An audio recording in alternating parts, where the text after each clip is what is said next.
le président Paul Biya, tout être lucide nous regarde de manière bizarre quand nous avons un presque centenaire dans les conditions actuelles en Afrique qui se propose ou qu'un parti propose comme candidat à une élection présidentielle.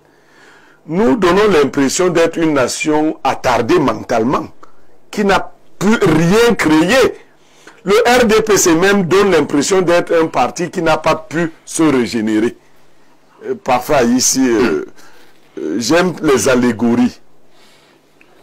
Lorsque votre papa que je connais, qui est le mien, qui a 86 ans, si c'est lui qui devait commencer à se remarier maintenant pour faire des enfants, parce que vous êtes incapable de lui donner de la progéniture, comment on verrait ça au village?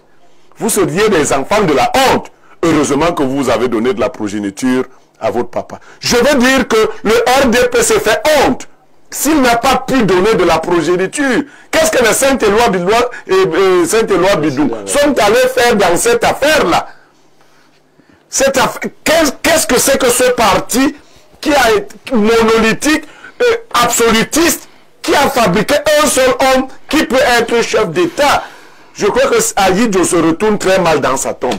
Parce que vous savez, Ahidjo avait 58 ans quand il a appelé les gens autour de lui et qu'il a désigné un homme de 49 ans, donc de 9 ans plus jeune que lui. Il lui a dit, je suis fatigué, je ne me sens pas bien, je pense que tu vas prendre les rênes. Il avait 58 ans, bien presque le double de ça. Donc, c'est quand même ahurissant.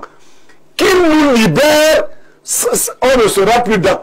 Parce que même les institutions internationales, même nos partenaires internationaux sont inquiets.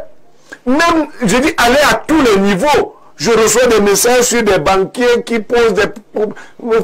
faut travailler. C'est même Biya qui inquiète. Sa situation nous inquiète. Comment ça? Le président Paul Biya est dans la situation où était ma grand-mère qui est morte à 102 ans. Chaque fois que je voyageais... Ta grand-mère avait déjà 102 ans. Il n'est pas loin de là. Elle est née du président pratiquement de 10 ans. Chaque fois que je voyageais, mon oreille était tendue de ce côté. Je n'avais pas la paix. Vous voyez? Jusqu'à ce que Dieu la rappelle calmement, je dis que le président Paul Biya n'est plus depuis longtemps l'homme de la situation. Ça, vraiment, on peut aider très bien. Donc il faut... Papa Biya, vraiment, tu nous ferais quelque chose, un service grand en te retirant, en décevant ces gens-là, ces faucons du RDPC qui tirent les ficelles, parce qu'aujourd'hui,